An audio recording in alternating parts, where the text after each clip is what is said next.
Bienvenue sur le podcast de Maison et Domotique, le magazine dédié à la domotique et aux objets connectés.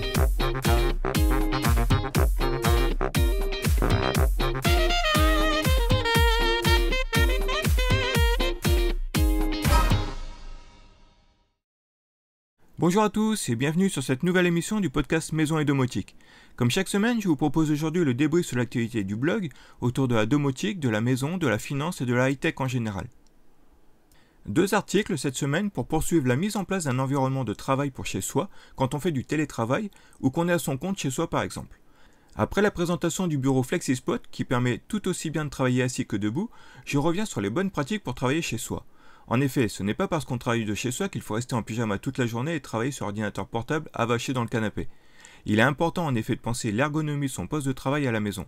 Opter pour un siège confortable, prévoir une surface de travail adaptée, prévoir les périphériques d'entrée nécessaires, positionner correctement l'écran à la bonne hauteur, disposer d'un éclairage adapté pour limiter la fatigue visuelle, opter pour un casque main libre si on doit souvent répondre au téléphone et ne pas oublier de faire des pauses. On peut être extrêmement productif en travaillant de chez soi, il faut juste se faire une routine et être discipliné. Concernant le siège confortable d'ailleurs, un autre article fait le point entre le fauteuil de bureau traditionnel et le fauteuil gamer. Souvent les gens pensent que je suis un joueur invétéré à cause de mon siège gamer. J'ai même déjà eu la réflexion lors d'une réunion en visio où on apercevait bien sûr le haut de mon fauteuil via la caméra.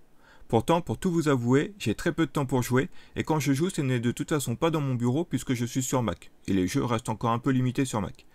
Non, j'ai simplement un fauteuil gamer car ce type de fauteuil apporte de nombreux avantages par rapport à un fauteuil de bureau classique. Passant plus de 8 heures par jour à mon bureau, le confort est primordial. Un fauteuil gamer a de nombreux atouts.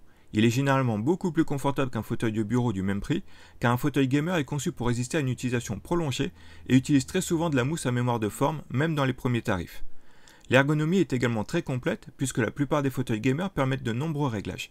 En hauteur, en inclinaison, mais également au niveau des accoudoirs, ce qui est rarement le cas sur un fauteuil de bureau. La plupart des fauteuils gamers sont également fournis avec un coussin pour les lombaires, voire même intègrent un mécanisme dédié directement dans le fauteuil, comme ce qu'on avait pu voir sur le fauteuil Secret Lab.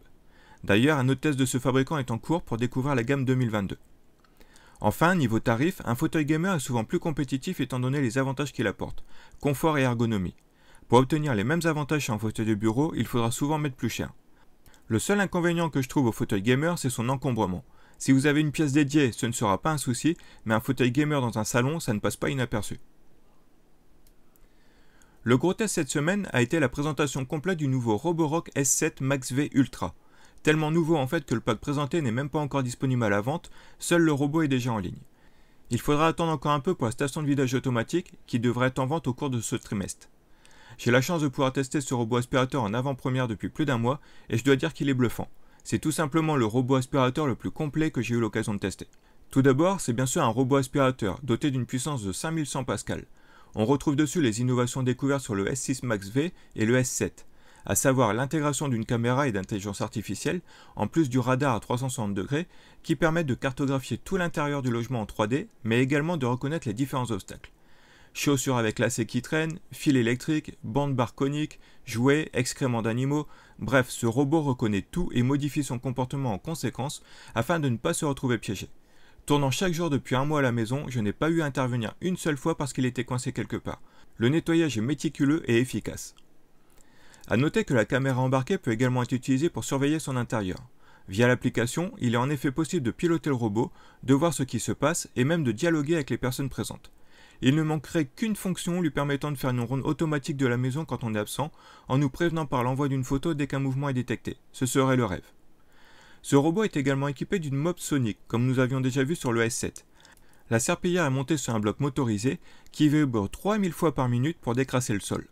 Avec son réservoir d'eau pour humidifier la mop, nous avons là un nettoyage beaucoup plus efficace que tous les robots qui se contentent de traîner une serpillière à l'arrière. A noter également que ce bloc motorisé est capable de relever la mop quand il détecte un tapis, afin de ne pas laver le tapis. Enfin, ce S7 Max V Ultra est équipé d'une station très complète. Elle sert bien sûr à recharger le robot, mais elle approvisionne également le robot en eau propre, récupère l'eau sale du lavage, nettoie la serpillière et vide même le bac à poussière du robot. C'est la première station qui soit aussi complète, rendant ainsi le robot vraiment autonome pendant plusieurs jours. Toutefois, toute cette technologie a un coût, car ce pack robot et station frôle les 1400 €. Si c'est quasi un sans faute, à ce tarif j'aurais tout de même aimé avoir un lavage un peu plus efficace, car même s'il est beaucoup plus efficace que la plupart des robots équipés d'une mop, il reste en deçà du lavage effectué par un DreamIt-Bot W10 par exemple, équipé lui de 2 serpillères rotatives qui se montrent plus efficaces pour supprimer les taches séchées au sol. Enfin, l'article finance de la semaine est porté sur un placement un peu particulier, puisqu'il s'agit d'investir dans les plantations de cannabis à but médical, donc sans THC et totalement légal.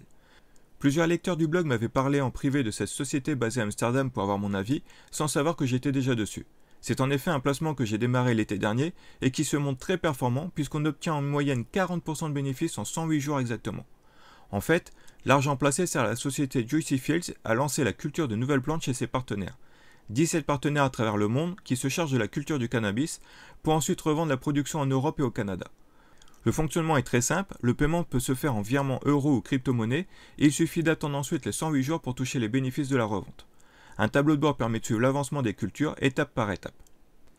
Si d'un côté le business model tient la route car c'est un domaine en pleine expansion et que la société communique beaucoup et est présente sur de nombreux salons car elle veut devenir leader dans le domaine, quelques zones d'ombre subsistent toutefois quand on fouille un peu. L'utilisant moi-même depuis plusieurs mois, je peux confirmer que c'est un placement qui rapporte et qui paie réellement. Malheureusement, aucune certitude sur la pérennité de la société, même si celle-ci a des projets pour les 10 années à venir. L'avantage, c'est que l'investissement n'est bloqué que 3 mois et demi et qu'il démarre à 50 €.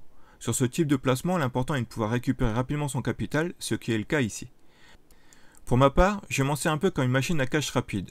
J'ai besoin de faire grossir un peu une somme d'argent pour une autre plateforme, je la place sur Juicy Fields et j'empoche 40% de plus-value après 3 mois pour réinvestir ailleurs. Comme d'habitude, ce n'est pas un conseil financier, juste le partage d'une expérience personnelle. Et comme d'habitude, ne placez sur ce type d'investissement que l'argent dont vous n'avez pas besoin. Du côté de nos collègues, la semaine a été bien remplie également. Domadou nous présente les avantages d'une installation domotique KNX pilotée par JDOM via son podcast Smart Home Academy. Nous découvrons également le détecteur de mouvement rideau Zigbee Smabit, très intéressant pour mettre en place un système de sécurité. Domadou et Domoblog nous présentent chacun la nouvelle gamme Zouz, qui propose des périphériques Z-Wave à des tarifs très économiques. L'inconvénient du Z-Wave est en effet son tarif plus onéreux que du Zigbee, mais cette nouvelle gamme vient redistribuer les cartes. J'ai reçu quelques produits cette semaine, je vous en parlerai donc très bientôt également. Toujours chez Domoblog, nous apprenons que certains robots tondeuses de chez Husqvarna n'auront bientôt plus besoin de câbles périmétriques, ce qui va considérablement faciliter l'installation. JDOM nous propose un bilan trimestriel autour de son activité et des nouveautés, nouveaux plugins Z-Wave en test, ajout de nouveaux protocoles pour le tertiaire, notamment Modbus, BACnet, DALI ou KNX, et de nombreux autres plugins, que ce soit pour se connecter à sa BMW, piloter son poêle Aqua, recevoir des notifications sur sa TV, etc. KCM nous présente la dernière box domotique de Somfy, la Taoma Switch. Planète Domotique nous présente à son tour le moniteur de qualité d'air Xiaomi Akara, que nous avions déjà présenté sur le blog il y a peu. On apprend grâce à Planète Sans Fil que la serrure Yell Linus devient compatible avec la box domotique Omi. Enfin, les numériques nous fait découvrir le robot Ecovacs D-Bot X1 Turbo, un autre robot lui aussi capable de laver le sol grâce à 2 serpillères rotatives et une station de lavage.